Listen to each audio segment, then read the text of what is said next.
Այսօրվա սիրելիներ, մեր խոսքի քարոզչությունը պետք է սկսենք այսպեսի մի իրական դիպվածքից, տխուրը, ցավալի է, բայց փաստ է։ Այսօր վստահ եմ, որ Ամերիկայի 99% բնակչությունը մոռացել այս անձի մասին։ Բայց ես չեմ կարող, ես ուզում եմ, որ դու էլ չմոռանաս, որովհետև նմանատիպ մարդիկ ունեցել են, որ մարդկությունը մոռանում է, բայց Աստված երբեք։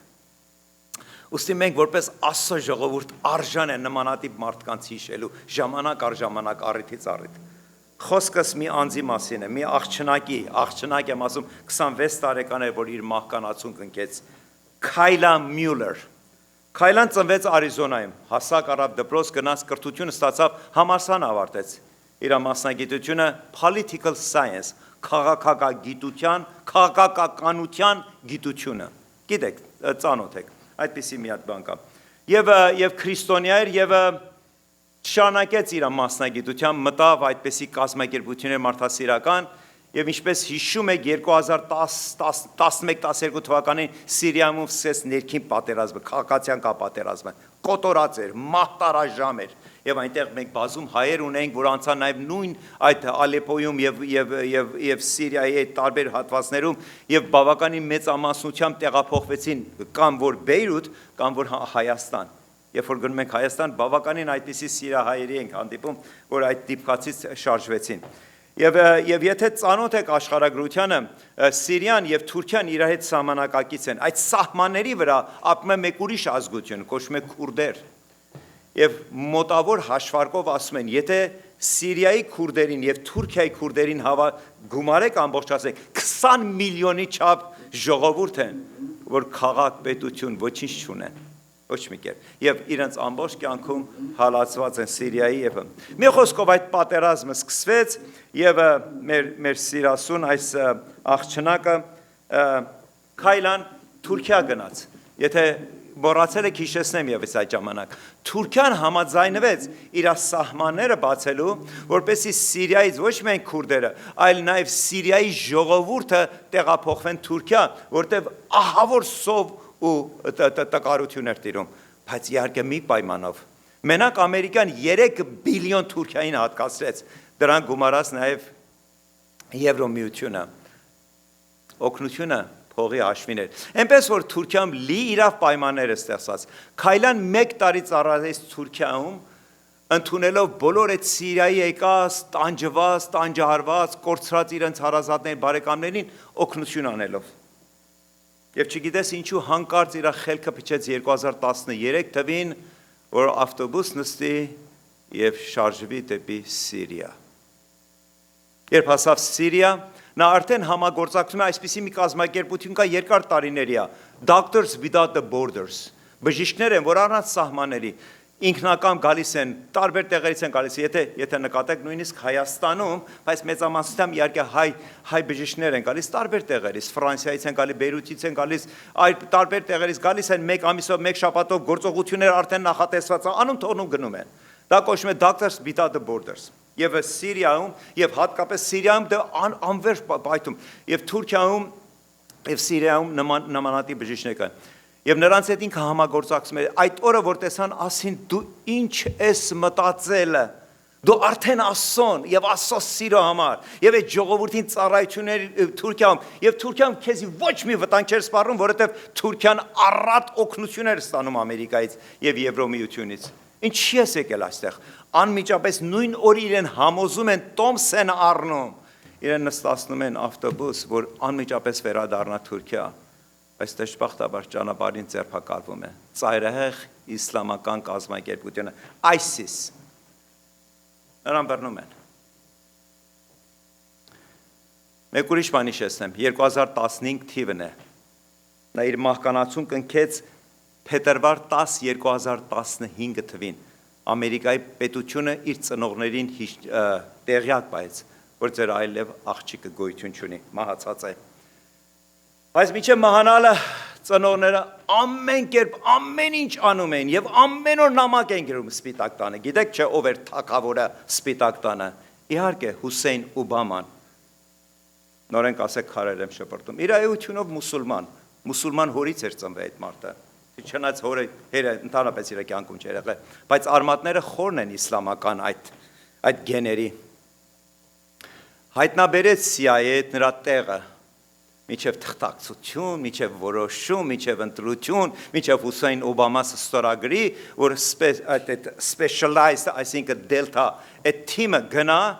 այնքան ուշացրեցին, որ միջև տեղ հասան, արդեն տեղ շարժվել էին։ Անցավ մի քանի ամիս հետո, նորեն տեղը գտան, նորեն վայրը ճշտեցին, որ այս աղջիկը ձերբակալված, այս ծայրահեղ մուսուլմանի այստեղ է գտնվում, իսկ այս անգամ նույնիսկ չփորձեց որևէ մի բան ձեռնարկել Հուսեյն Օբամաս։ Գիտեք ինչ կա։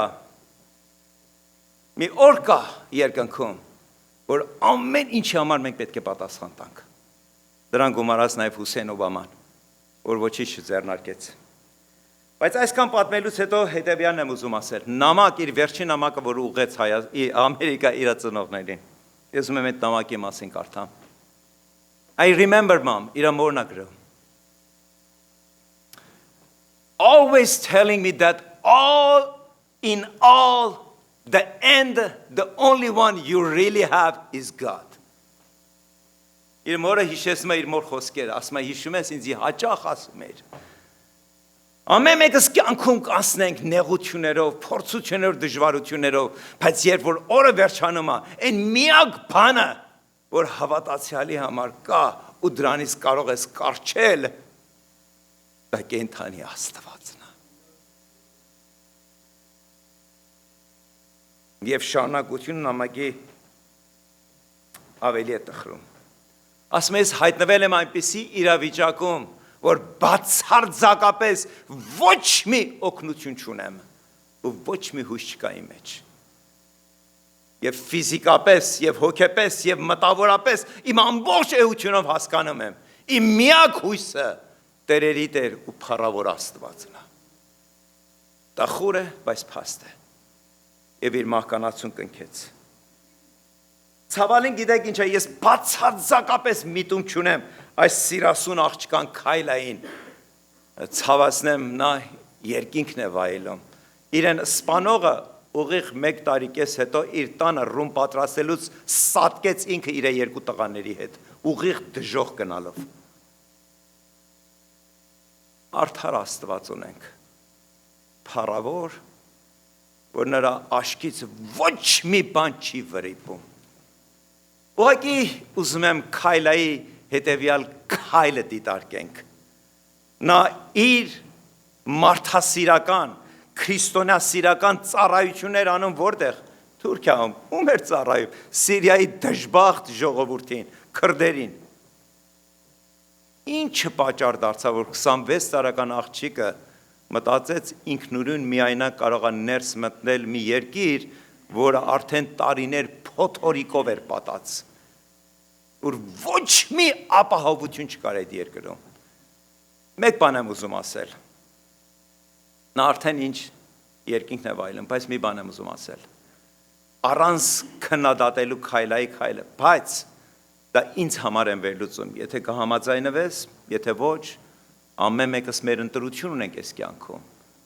հոգևոր կյանքում, ամեն անգամ, երբ տրվեցիր զգացմունքների,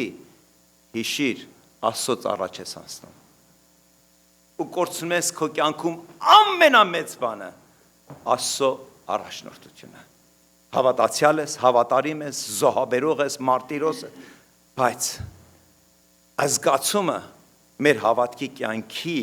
մեր եւ մեր Աստծո, մեր եւ մեր որոշումների մեջ ամենամեծ թշնամին է։ Այսօրվա խոսքը, որ պետք է ես մեջ բերում անեմ, արվածը 2 Samuel, երկրորդ թագավորաց գրքից, բայց մինչև ընթերցելը, կարծում եմ, որ մի քանի անգամ այս մասին մենք ընթերցել ենք, բայց այսօր մի քիչ այլ վերլուծությունով եմ ես ուզում մոտենալ։ Դիպվածքը մեր Դավիթ թագավորը բոլորս գիտենք Դավիթ թագավորի մասին, Աստծո սրտին համեմատ մարդ, հոգևոր մարդ, որ իր պատանի հասակից Աստծոն էր պաշտում, եւ նրա որդի, իր որդիներից մեկը, որը կոչվում էր Աբիսողոմոն։ Բայց մինչև տողերը ու համարները ընթերցելը, այնտեղ մի քանի եւս անձինք կան, որտեղ Աբիսողոմոնին ուզում եմ մի քիչ ներկայացնեմ ցեզի, թե ով էր ինքը։ Ինքը Դավիթի տղաներից մեկն էր։ Դավիթը, գիտեք, ընդունված էր Աստծո կողմից չէ, մարդկանց կողմից։ Մեկ-մեկ սխալ են հասկանում մարդիկ, հոգևորներս, եւ որ Սուրբ Գիրք կարդում են։ Ասում են հին ուխտում Աստված թույլ էր տվել բազմակնություն, Աստված նման բան թույլ չէր տվել։ Մեր Նո եղբայրը մի կին ունեցավ, Մովսեսը մի կին ունեցավ։ Բազմակնությունը դա մարդու որոշումն է։ Աբրահամը բազմակնությամբ գնաց, Իսահակը եւ մյուս շարնակները։ Բայց նույն այլ Դավիթ բազմակնությունները գիտեք դժբախտ ինչումներ։ Նույն հորից էին տարբեր մայրերից։ Երեխին ով է դաստիարակում, հայրը թե մայրը։ Հայրը իր դեր նշանակություն, բայց վերջ-վերջո այդ երեխեն տեսնում ամեն օր ինչ։ Այս երեխեն տեսնում է իր մորը, այս մի երեխեն տեսնում է իր մորը, այն մյուս երեխեն տեսնում է իր մորը։ Եվ բնականաբար այս երեխեքի մեջ այդ հարազատությունը, մտերմությունը չի կարող։ Այն երեխեք, որ մի հորից, Դավիթից եւ նույն մորից են ծնվել, բնականաբար շատ ավելի մոտ են ու հարազատ, քան թե Դավիթից եւ մեկ ուրիշ մորից։ Եվ այդպես էլ եղավ։ Դժբախտություն հենց այդտեղ կատարվեց։ Բայց դա դժբախտության սկիզբ էր, որը կարելի էր Աստծո շնորհքով ինչ անել։ Ինչ որ ձևով դեմն առնել։ Այնտեղ կային նաև երկու անձինք, Ամնոնը և Թամարը։ Սրանք հարազատ քույր եղբայրներ էին, նույն մորից։ Եվ եկավ ժամանակ, որ Աբիսողոմոն սիրահարվեց իր այսպես ասած խորթքույր ասեմ, ինչ ասեմ, մեկ ուրիշ, Թամարի վրա։ Հորեղբոր տղա ուներ Ամնոնը, որ իր էությունով նենգ էր։ Եվ իրեն ինչ խորհուրդ տվեց, աստվածային նենգ մարդը ինչպես կարող աստվածային խորհուրդ տալ։ Ասեց, գիտես ինչ արա, ձևասրու որ հիվանդ ես, գնա Դավիթի մոտ, լուր ուղարկի Դավիթի մոտ, ասա անկողնային վիճակում եմ ու կխնդրեմ իմ հայրս, թագավորս, հրաման տաս, որ իմ քույրս Թամարը բլիթներ պատրաստի եւ իր ձեռքով բերի կերակրի ու վստահ եմ որ կարողանա։ Եվ այդպես էլ եղավ։ Ու երբ որ Թամարը ներս մտավ, դուռը փակեց Ամնոնը եւ նրան տիրացավ։ Ուզում եմ մեկ տող ասեմ։ Սրանք արված է 12, 13, 14, 15 գլուխներից։ Ամեն անգամ ասում եմ քաջալեր եմ, բայց եթե հետաքրքրած ես կարող ես գնաս կարդալ։ Այսօրվա մեր ամբողջ համարն արված է 15-րդ գլխից, երկրորդ թագավորազգից 15-րդ գլուխը, 2 Samuel chapter 15։ Բայց այսպիսի մի բառեր է գրած Սուրբ Գրքի մեջ, որ բառերը Սուրբ Գրքի մեջ ոչ մի պատահական բառ չի գրվում։ Ասում է Ամնոնը Թամարին տիրանալուց հետո ավելի ատեց, քան թե սիրում էր իրան։ Հասկանում եք զգացում ինչ անում։ Զգացումը կուրացնում է մարդուն։ Նա Թամարին չէր սիրում, նա Թամարին ուզում էր տիրանալ։ Երբ որ տիրացավ, նրան դուշ շպրտեց։ Այսօրվա մեր թեման չի, եթե գնաս կարդաս շատ հետաքրքիր ելևեժներ կա այդ պատմության մեջ։ Եվ Աբիսողոմոնը իմացավ Թամարի այդ խայտառակության մասին։ Կանչեց, ասեց արի իմ տանս մնա։ Ինչ արեց Դավիթը որպես հայր։ Համարյա թե ոչինչ։ Դավիթը Աստծո սրտի համեմատ մարդ էր։ Դավիթը այն հավատացյալն էր, որ անհնարինը Աստծո միջոցով հնարավոր դարձեց եւ Գողայթիային նման հսկային եւ ասում է առյուծներ են գալի, արջեր են գալիս, գայլեր են գալի եւ նրանց Հիսուսի Աստծո անունով ես տապալում եի, պահում եի ոչխարներին։ Հասկանում եք, ասում է ընդհանրեն այսպիսի տողեր ասում, բարկացավ Ամնոնի վրա։ Եվ դրանով ավարտվեց արտաքին հայացքից, բայց ներքինում ինչ կա, վերք կա, ցավ կա, կորուստ կա, դառնություն կա, տեղ պետք է գնաս, արտաքինը միշտ էլ կարելի է պահպանել, այսօր քաղաքական գործիչները հմուտ են, արտաքինը, բայց ներսում ինչ է կատարվում, դառնություն կա այսօր մարդկանց մեջ, և արդյունքը նա եղավ, որը Աբիսողոմոն իր սրտում պայեց այդ դառնությունը, անցավ 2 տարի, մի ուրախություն կազմակերպեց Աբիսողոմոնը իր տանը մեջ, հրավիրեց իր բոլոր քույր եղբայրներին, տարբեր մայրերից, բոլորը հրավիրված եկան։ Գիտեր, որ թագավորը կմերժի, բայց միտումնավոր գնաց ու թագավորին ասեց, քեզ էլ եմ հրավիրում, ասեց, չէ, դու գերտասարդներով իրար այդ ժամ ունեցեք, հեքիա չեմ պատում, Սուրբ Գրքից եմ ասում։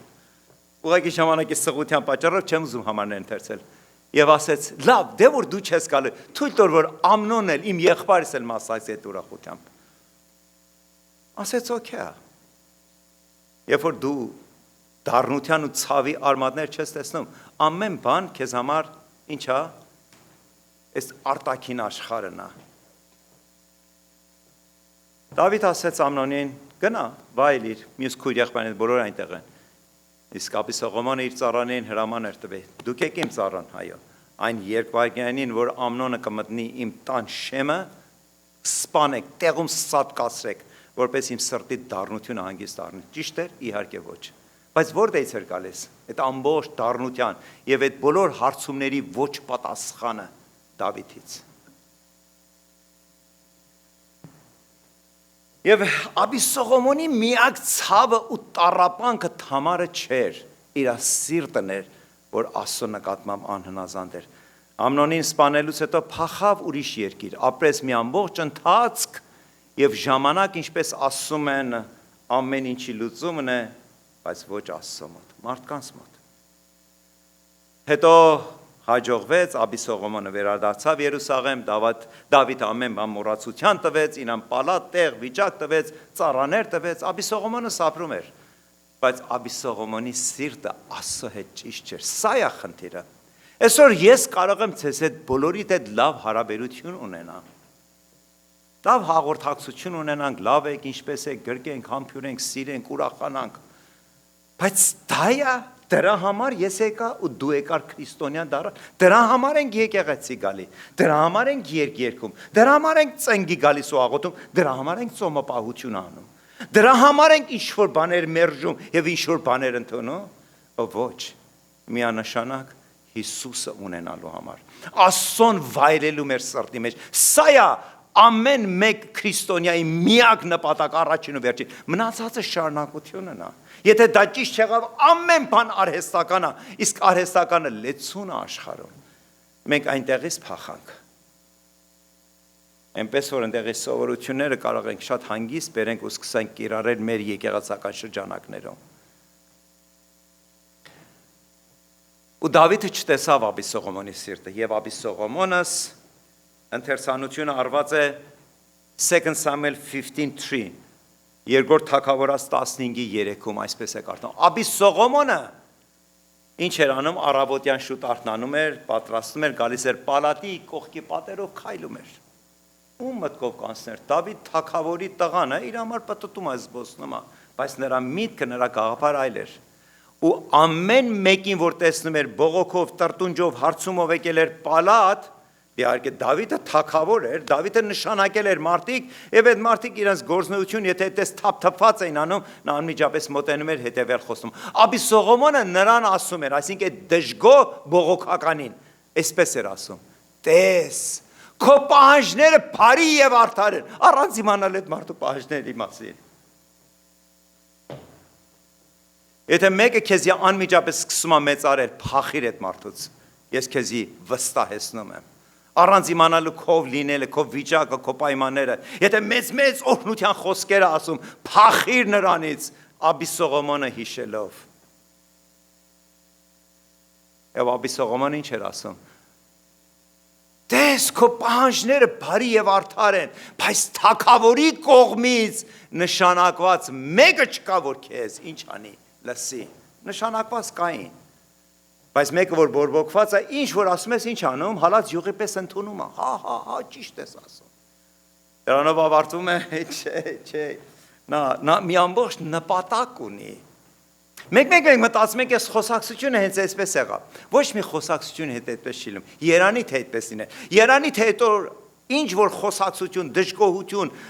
խառնակություն կար, դրանով ավարտեր, վերջաներ, վերջակետ դրվեր, հաջորդ օր որպես մի նոր մարդ, մի նոր հոգևոր, մի նոր տեսիլքով շարունակենք Տիրոջը պաշտելու, բայց ոչ, մենք մարդ ենք։ Մենք կարճած մեր զգացմունքներից ոչ թե մի օր, ոչ թե մի շաբաթ, եթե պետք լինի մինչև մեր կյանքի վերջը հիշում ենք։ Եվ դրանով ինչ ենք ապացուցում, մենք Աբիսողոմոնից ոչինչով չենք տարբերվում։ Մի շարունակենք, տեսնենք Աբիսողոմոնի կարգավիճակը եւ մի օր շուտ ձերբազատվենք մեր դառնություններից, եթե ոչ, այն ինչ որ կատարվեց Աբիսողոմոնի հետ, նույնը նաեւ ինձ ու քեզ հետ է կատարվելու։ Աբիսողոմոնը 4 համարում ասում է, եւ Աբիսողոմոնը ասում էր, ում այդ դժգոհ մարդկանց, որ իրենց դատը չէին վարել, ասում էր. Երանի թե ինձ դատավոր, բայց դատավորի այսպես փակագծերը եթե բացանե գիտեք ինչ է նշանակում։ Թագավոր։ Նա դատավորի պաշտոն չէր ուզում։ Նա թագավորի պաշտոն էր ուզում։ Նա գիտես իր մեջ ինչ էր մտածում։ Դավիթը ունակ մարդ չի, կարող մարդ չի, ամուր մարդ չի, կարևոր չի որ հոգևոր է, Աստծուն մոտ մարդ է։ Ես ավելի ունակ եմ։ Տեսեք ինչ ասում։ Երանի թե ինձ դատավոր դնեին այս երկրում, եւ ով վեճ ու դատ ուներ գար ինձ մոտ, եւ ես նրա իրավունքը կպաշտպանեի։ Ինչ նմանատիպ է, չէ՞ այսօրվա քաղաքական գործիչների այդ լոզունգներին։ Եկեք, ընտրեք ինձ ու ամեն բան լավ կլինի։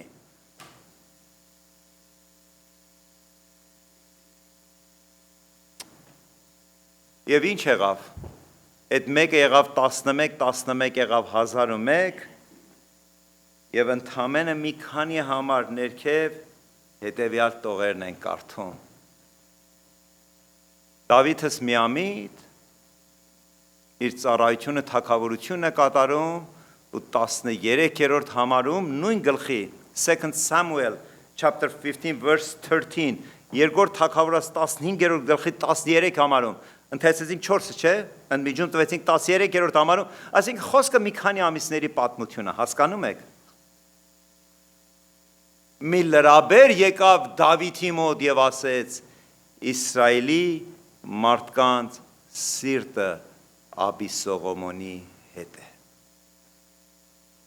Իմի հասկանում ես ժողովրդի հետ գործ ունենալի ինչքան բարդ ու խրթին էր։ Սրանք այդ նույն ժողովուրդն էին,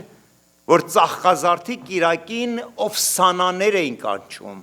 եւ այդ նույն ժողովուրդն էին, որ 4 օր հետո, 5 օր հետո բռնել տվեցին եւ 6-րդ ուրբաթ օրը կանչում էին խաչը հանել Քրիստոսին, այդ սուրբ ու կատարյալին։ Եվ ով որ ուզում է դառնա քաղաքական գործիչ ինչպես Աբիսողոմոնը, չի ուսումնասիրում անհատների, անհատները արժեք չունեն ժողովրդի մեջ, ժողովուրդը ամբողջ է եւ նրանց ոչխարների նման ինչ են անում, պատրաստում են, որ տանեն դեպի ինչ ընտրություն, որ իրենց ընտրեն։ Այսօր զարմանում եք, չէ՞, որ հատկապես East Coast-ում, Նյու Յորքում ժամանակ առ ժամանակ ցույցեր է լինում, սոցիալիզմ են ուզում։ Վերջերս հստակորեն բացահայտվել է, թե Չինաստանը ինչ հսկայական գումարներ է ծախսում, որ նման շարժումները պտտվի։ Նա հստակորեն գիտի, որ Ամերիկան երբեք ու երբեք սոցիալիստական երկիր չի լինի, նրան չի էլ հետաքրում դա, նրան հետաքրում է, որ երբ որ այս երկրում ինչ կա, քաոս կա, անախորժություն կա, կռիվ կա, թշնամություն կա, եւ այստեղ մարդիկ կան սատանայով լսված, որ գումարներ են ստանում Չինաստանից եւ ամբողջին ինչ են անում, դուրս են անում փողոց, կանչեք սոցիալիզմ։ Այսօր դուք չեք տեսնում մարդկանց մեջ ինչքան դառնություն կա, եթե համոզված չեք մի քիչ հետո ես ձեզ կհամոզեմ, ընդհանրապես մի օրինակով։ Եվ 13-ին հաջորդում է որ համարը, իհարկե 14-րդ համարը։ Շարունակենք ընթերցել 14-րդ համարը։ Այն ժամանակ Դավիթը իր բոլոր ծառաներին, որոնք իր հետ Երուսաղեմում էին, ասաց. Դավիթ թագավորը այդ լուրը լսելուց հետո, որ ժողովրդի սիրտը Աբիսողոմոնի հետ է, հետևյալը ասաց. վեր կացեք փախչենք, որովհետև մեզ համար Աբիսողոմոնի ձերքից ազատություն չի լինի։ Այ հիմի արդեն Դավիթի համար բացվեց, թե ով է իրական որդին, որ ժամանակին չդաստիարակեց, Տեր չքանգրեց, չհիշեցեց իր սխալները, չպատժեց, չխրատեց, չհանդիմանեց, իր այդ ժամ չծախսեց։ Այ հիմի արդեն համոզվել է։ Այ հիմի իր համար բացահայտ է, որ Աբիսողոմոնը մի երկվայրկյան չի կասկածի, որպեսզի Դավիթի գլուխը մարմնից առանձնացնելու։ Իր սեփական տղան, իր միսու արյունը։ Շտապենք գնալու, գուցե թե նա շուտով հասնի մեզ եւ չարիք բերի մեր գլխին ու մեր քաղաքը սրի մատնի։ Այդ նույն քաղաքը, որ այսօր իրեն պաշտպանում է, Աբիսողոմոնին ծապ է տալիս, Աբիսողոմոնի համար Դավիթը հասկանում էր, որ ժողովուրդ գոյություն չունեն։ Միայն մի բան կա այդ մարդու մտքում՝ թագավոր լինելու։ Եվ այդ թագավոր լինելու համար պետք է միլիոնավոր, հազարավոր, տասնյակ հազարավոր մարդիկ կոտորվեն, թող կոտորվեն։ Եվ նմանատիպ Աբիսողոմոնի քաղաքական գործիչներ այսօր լեցուն են ոչ միայն այս երկրում, այլ ամբողջ աշխարհում։ Եվ ում ուժով են աշխատում, ինչն է իրենց դրդապատճառը, փառքը, եսը, եւ բնականաբար սնվում են ինչից, իհարկե թշնամուց, իհարկե անօրենից։ Եվ մի հարց է տալիս, Դավիթի շրթունքներից այդ բառնա դուրս գալիս ելեք փախչենք, այդ Դավիթին, որ մենք ճանաչում ենք, the mighty king who once defeated Goliath, այն նույն Դավիթը, որ պատանի էր եւ ամբողջ Իսրայելը շաբաթներով սստվել էր ու ոչ մի բառ չէր կարողանում ասել եւ ամեն առավոտ Գողիաթը դուրս էր գալիս պատերազմի դաշտ ու վերջի լուտանքները ու անեսքներն էր թափում Իսրայելի ժողովրդի եւ Իսրայելի ժողովրդի պաշտած Աստծո վրա ու ոչ մեկը սկսած Սավուղից եւ իր երեխաներից եւ մեծամեծներից ու սպերապետներից ու իշխաններից ոչ մեկը ոչինչ չեկան 13-14 տարեկան պատանի Դավիթը դուրս եկավ Աստծո անունով եւ տապալեց Գողիաթը այդ նույն Դավիթը այսօր մենք կարդում ենք խոսում է փախչելու մասին Այն նույն Դավիթը երբ որ ընտրվեց ու թագադրվեց որպես թագավոր, ասում է բոլոր իր շրջակա պետություններին ու կառավարություններին ծնգի բերեց եւ Իսրայելը իր թագավորությունը տարածեց պատմության մեջ ամենաընթարցակը լինելու Իսրայելի պատմության մեջ։ Այդ նույն Դավիթը, որի մասին բազում անգամներ կարդում ենք, Աստծո հավանածը, Աստծո սիրտը փափագողը Դավիթը Բայց գիտեք ամենատխուր մասը որն էր Դավիթը փախչում էր ոչ թե թշնամուց ոչ թե որ փղշտացիները հզոր ասես միանգամից հանկարծակի բերեցին Դավիթին ու շրջապատեցին Երուսաղեմը Դավիթի ամբողջ հոգին մարել էր իր մեջ որտեղ իր դեմ պատերազմողը թշնամին չէր Թե Դավիթի մեջ ուժը, կարողությունը ամեն ինչ տեղումն էր։ Բայց երբ որ քո ամենամոտիկն է քո դեմ դուրս գալիս, այդ ժամանակ քո ֆիզիկականը, քո հոգեկանը ամեն ինչ տակնու վրա է լինում։ Դու դուրս ես գալիս քո կարգավիճակից, քո հավասարակշռությունից, քո ամբողջ հոգեկան աշխարհը լսվում է փոթորիկով։ Սա էր Դավիթի կարգավիճակը։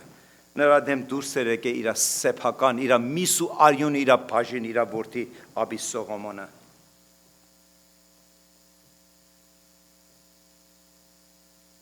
Բայց ուրիշ ճշմարտությունները կա, որ ուզում ենք վերլուծել։ The truth is, we fight our greatest battle in the life and sometimes the most heartbreaking moments come from those closest to us.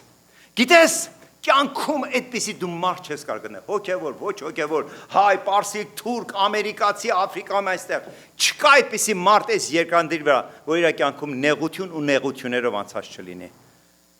Եվ այս կասկած չունեմ, ոչ թե ցանկանում եմ, այլ ցավով եմ ասում, որ այսօր այս փոքրիկ եկած, այս փոքր մասնությամբ կլինեն մարդիկ, որ անցնում են այսօր այս վարքյանին փորձություններով ու նեղություններով։ Իրենց կյանքում նեղություն կա, փորձություններ կա։ Բայց ամենատխուրը մեր կյանքի փորձառության մեջ գիտեք ինչ է, երբ որ այդ փորձություն նեղությունը գալիս է ում կողմից։ Քո բարեկամի, քո մոտիկ մարդու դա արդեն մինչև մահ, մինչև հոգու խորքը խոցելի է դառնում։ Բայց էսի պատահական չեղավ, այդպես չեղավ, որ գիշերը քնեցին առավոտ արթնացան, հանկարծ Աբիսողոմոնը դարձավ Դավիթի վերջի ոխերին թշնամին, ուզեցավ թագավոր դառնալ։ Սիրելիներս, ոչինչ հենց այնպես չի դառնում։ Երբ որ մեր մեջ կա պոտենցիալը, ընդհանրապես սպասում է ինչի, կայծի։ Երբ որ կայծը գալիս է, կրակը բացվում է։ Այդ ժամանակ այդ մարդը իր ամբողջ դիմագիծը, իր ապրելակերպը, իր վարմունքը, իր բառապաշար լրի փոխվում է։ Ու դու մտածում ես այս մարդն է, որ իր հետ երեք քաղցրությամբ էինք խոսում։ Դա Աբիսոմանը այդքան շուտ մոռացավ, որ Դավիթ իրան ընդունեց Երուսաղեմ, իրան պալատ տվեց, ծառաներ տվեց, իրան թոշակ նշանակեց, որ ամեն շաբաթ, ամեն ամիս հարստություն ունենա, որ թագավորի տղու նման կյանք ապրի, այդ մարդասպանը հենց դա է։ Ստեղ մի հատ բառ եմ ես օգտագործել, compromise, հայերենով թարգում է զիջողություն։ Առանց compromise-ի ընտանիք չի կարող գոյատևի։ Եթե ամուսինների մեջ compromise, այսինքն զիջողություն չեղավ, ինչ կարող եք այս երկագնդի վրա մի հատ ամուսնական զույգ գտնեք, որ երկուսն էլ կատարյալ են եւ compromise-ի կարիք չունեն։ Չկա։ Բնականաբար ինը սխալվում, ամուսինը պետք է compromise, այսինքն զիջի։ Ամուսինը սխալվում, կինը պետք է զիջի, որպես ինչ անի, հանուն ինչի, հանուն որպեսի պահպանվի ընտանիքը։ There is compromise between parents and the children. Զիջողություն կա ծնողի եւ երեխեն կատարյալ է ոչ, սխալները գործում այո, բայց ինչ ես անում, զիջողություն ես անում, ժամ ես տալիս, բայց ոչ թե անտերության մատում։ Compromise-ի տեսականիներ կա, երբ որ դու զիջում ես, բայց էլ ոչինչ չես անում։ Հետո հաջորդ անգամ գալիս է նորեն ես զիջում, ոչինչ չես անում։ Գիտես դիմացին մոտ ինչ տպավորություն ես ստանում, որ դու մի հատ խեղճ ու վախկոտ մարդ ես, որ նա կարող է ուզած ժամանակ ջրաղացի քարը առնի ու քո գլխին աղա ու դու մեկը պետք է զիջես։ Հասկանալի է։ Compromise-ը շատ գեղեցիկ մի բան է, որ եկեղեցում ստեղծում է միաբանություն, տանը մեջ է ստեղծում միաբանություն, նույնիսկ երկրի մեջ է ստեղծում միաբանություն։ Այսօր որևէ երկրի նախագահ չի կարող ասի այսպես, նա պետք է compromise անի, որպեսզի կարողանան ինչ անեն, որպեսզի կարողանան միաբանությունը, համերաշխությունը պահպանեն, նույնիսկ երկրի մասշտաբով, ընտանիքի մասշտաբով, եկեղեցու մասշտաբով։ Compromise is good thing, but when it come passivity, երբ որ գալիս է անտարբերությամբ, այդտեղ է, որ այդ դառնության արմատները տարածվում է ու մի օր պատուղ է տալիս։ Ընդամենը երեք Ֆլորիդայում, եթե կկասկածեք, կարող եք երբ որ տուն գնաք, հիմի չէ, խնդրում եմ հիմի չէ, ձեր հեռախոսների մեջ չփնտրեք։ Գիբսոն Նաշ, 21 տարեկան տղան, իր մորը սպանեց տանը, իր մոր BMW-ն վերցվեց, դուրս եկավ ֆրիվեյ ու սկսեց մեքենաներ ջարդելով, մինչև իրեն ստապտվեցին, նայեցին տեսան ինքը վնասված չունի, բայց իր մարմինը լրիվ ու արյունով պատած է, հասկացան, որ something is wrong, անմիջապես շտեցին, հասկացան, սա իր մոր մեքենան է, ոստիկան ուղարկեցին տունը, տան դռները փակա, ոչ մեկ չի պատասխանում, կապվեցին, իր մայրը նրս էր, կապվեցին, ասին ինքը այսօր աշխատանքի չի, պետք է տանը լինի, երբ դուռը ջարդեցին, ներս մտան, տեսան հատակում ընկած, մեռած, արյունով պատած։ Ինչ էր կատարում այս ընտանիքի հետ։ Նրանք ընդամենը մի քանի ամիս կամ մի ամբողջ մի կարճ ժամանակ հատված էր, որ Ֆլորիդային տեղափոխվել։ Այսօր երբ որ քաղաքական գործիչները երիտասարդների մեջ դառնություն են սերմանում, Գիբսոնի նման, այս տակար, այս անմիտ, այս տագետի նման մարդիկ լեցուն են այսօր հասարակության մեջ, որ ընդունում են որպես ատելություն։ Այսօր դուք չեք տեսնում ժողովուրդը իրար հետ ինչպես է խոսում։ Սևը սպիտակի հետ, Մեքսիկը մյուսի հետ, այն մյուսի հետ։ Եվ այդ բոլոր եկավ որտեղից։ Եկավ դարձյալ նորեն կասեք դու հատուկ տրամադրված եք պարոն Հուսեյն Օբամայից։ Նա գալով դառնություն բերեց այս երկրի ու բերեց թշնամություն մարդկանց մեջ։ Մայրը նկատել էր, որ այս երեխեն ինչ-որ հոգեկան դժվարություններ ունի, բայց նահանգում, որտեղ որ մնում են դժվարություններ, տեղափոխվեցին Ֆլորիդա, գտան տեղ, որպեսզի բուժումներ ունենան։ Նա նորեն միտեղ ինչ-որ հանցագործություններ անել։ Եվ ընդամենը 2 օր առաջ մայրը գնալով եւ դրամ հատկացնելով երեխային ժամանակից շուտ բանտից դուրս էր բերել։ Հասկանում եք կույսեր ինչ է։ Անմտությունը։ Ինքը իր սեփական ձեռքերով իր գերեզմանը փորել տվեց։ Երբ այդ երեխան մի քիչ հիվանդանոց մնար, մի քիչ էլ բանտում մնար, մի քիչ էլ դաստիարակվեր, մի քիչ էլ դժվարություններով անցներ, ինչ որ մի բան կկոտրեր, ինչ որ մի բան կսարվեր։ Այո, կան հոգեկան հիվանդություններ կան, բայց մեկ բան էլ կա։ Կույսերը երբեք բարի պտուղ, դրական պտուղ չի բերել։ Եվ այսօր այդ կինը մեռած է, իր կյանքը վերջացեց, իսկ տղան ձերբակալված է որպես մարդասպանի։ Սա է տիրում այսօր Ամերիկա կոչված տեղում։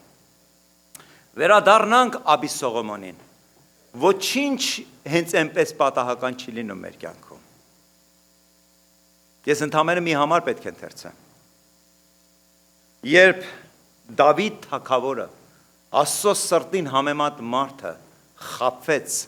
գայթակղվեց եւ իր ամենահավատարիմ, ամենահարազատ, երբ ամբողջ Իսրայելը Դավիթի դեմ թշնամի էր, ընդամենը մի քանի 100 զինվորներ էին, որ մնացին Դավիթին հավատարիմ, եւ դրանցից մեկը գիտեք ով էր։ Քետացի Ուրիան էր, որ մինչև իր կյանքի վերջը մնաց Դավիթին հավատարիմ։ Եվ Դավիթը ինչպես պատասխանեց Քետացի Ուրիայի հավատարմությունը, նրան սպանել տվեց, իսկ կնոջը տիրացավ։ Իրան թվաց, որ ամեն ինչ ծածկված է, մարդիկ չհասկացան, ամեն բան այդպես ինքնըստինքյան եղավ, Քետացի Ուրիաս զինվորական էր, պատերազմի դաշտում մեռավ, Դավիթը ինչ մեծ բարեգործություն արավ, չթողեց իր կինը անտեր մնա եւ նրան կնություն արավ։ Բայց մի բան հոգևորներս եւ ոչ հոգևորներս մի բան շատ հաճախ ենք մոռանում, որ երկնքում Տեր կա, որ ոչինչ նրա աչքից չի վրիպում։ Ուստի նա ուղարկեց ում Նաթան մարգարեին, եւ Նաթանը Դավիթին միջև վերջ հանդիմանալ, Դավիթը անմիջապես ընդունեց։ Դավիթը հասկացավ, որ մարդկանցից փախուստ կարելի է։ Դու կարող ես միշտ պահես քո բարի համբավը ժողովրդի մեջ։ Բայց հարցը սրանում է, որպես հոգևոր, ի՞նչն է քեզ համար էականը։ Մարդկանց համբավը, մարդկանց կարծիքը, թե Աստծո կարծիքը։ Եվ այսօր հաճախ ես ու դու խաբվում ենք, ընկնում ենք այդ ծուղակի մեջ։ Մտածում ենք մարդիկ մեր մասին ինչ կմտածեն ու երբեք հարց չենք տալիս։ Աստված իմ մասին ինչ կմտածի։ Ես ուզում եմ ընթերցել 12-րդ գլխից, նույն երկրորդ թագավորաց, 2 Սամուել, 12-րդ գլխի 10-րդ համարը, Նաթանը ինչ ասեց։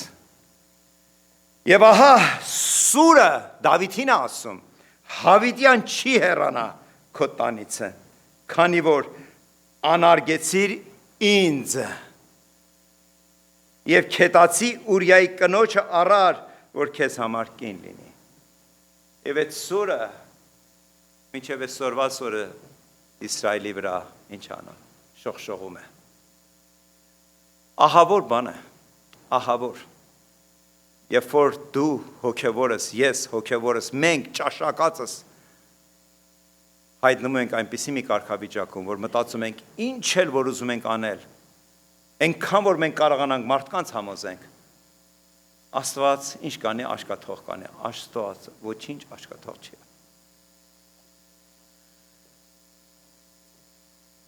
Բայց մի ևս պատճառ կար, որ Դավիթը փախուստ էր տալի Երուսաղեմից եւ չէր ուզում դեմ առ դեմ դուրս գալ իր որդու հետ պատերազմելու։ Escaping from Jerusalem will stop the civil war. Նա գիտեր, որ Երուսաղեմի մեջ Աբիսողոմոնի զորքի ու ժողովրդի հետ դուրս գալով ինքը բավականին մեծ հզոր զորք ուներ, դեռ հավատարիմներ ուներ։ Միք չէ դուք համոզվեք դրա մեջ։ Նա հասկանում էր, որ դա պատճառ կլինի քաղաքական պատերազմը ու լեցուն մարդիկ Երուսաղեմում կմեռնեն։ Ուստի ինչ էր անում։ Փախուստ էր տալի, որպեսզի պատերազմը դուրս հանի Երուսաղեմից դեպի դաշտավայր։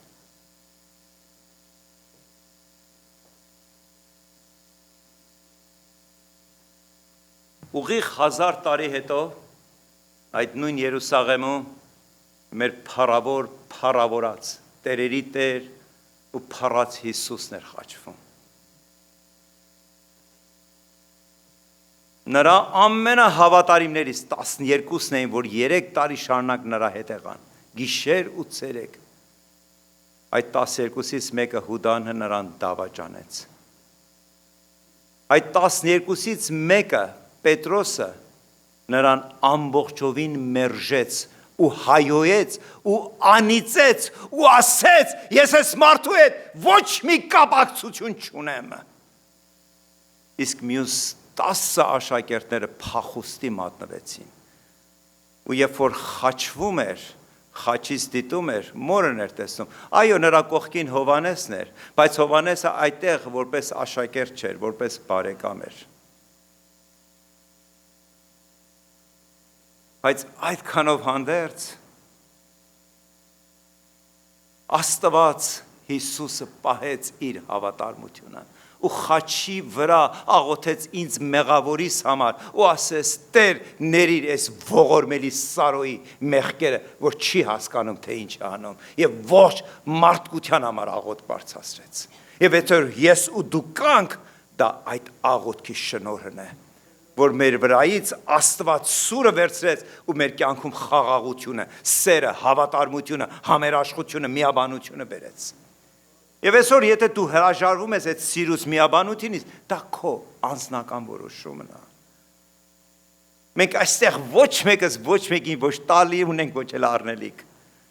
Մեր միակ տալու առնելիքը Քրիստոսի սերն է։ Եվ եթե դա այլ կերպ ես տեսնում, դա քո վարդապետությունը, դա Աստծո վարդապետությունը չի, այն վարդապետությունը չի, որ ես եկեղեցում քարոզել եմ։ Գիտեք, երբ որ մեր կյանքում նեղություններ ու դժվարություններ գալիս, գիտեք ինչեր է հայտնաբերվում։ Trial, փորձությունները reveals relationship։ Երբ որ փորձություններ է գալիս, երբ որ մեր տանը մեջ փորձություն է գալիս, իմ եւ Ռուբինայի մեջ հարաբերությունը ավելի է պարզվում։ Իմ եւ քո, իմ եւ Ալբրիգ եղբոր, եթե եկեղեցում դժվարություն կա, մեր հարաբերությունների մեջ շատ ավելի պարզություն է գալիս։ Fake loyalty։ Այդ սուտ հավատարմությունը անմիջապես ծրի երեսակալի։ Ասենք, հավատարմությունը այդ ուղղակի ցևական բնույթ էր կրում, ոչ թե արմատական էր, ոչ թե կառուցված էր Քրիստոսի այդ ժայռի վրա։ Shallow faith։ Մեր հավատքը շատ ծանծաղ է դառնում։ Մի հատ փոքր բանից դու այսպեսի բան, հա? Ja, վերջ ինչի։ Քրիստոսը սկիզբ դրեց։ Վերջը երկնքումը ընթացք նրա հետ է։ Hidden motives։ Բացահայտվում է, որ մենք գալիս ենք, մենք աղոթում ենք, երգում ենք, փառաբանում ենք, բայց մեր շարժառիթները մի քիչ տարբեր էին։ Ու երբ որ փորձություններ, նեղություններն ա գալիս, գիտես, այդ շարժառիթներն ա բացահայտվում։ Եվ վերջը a true character նեղությունների ու փորձությունների մեջ է, որ մեկս մյուսին ճանաչում ենք մեր ով իրական լինելը։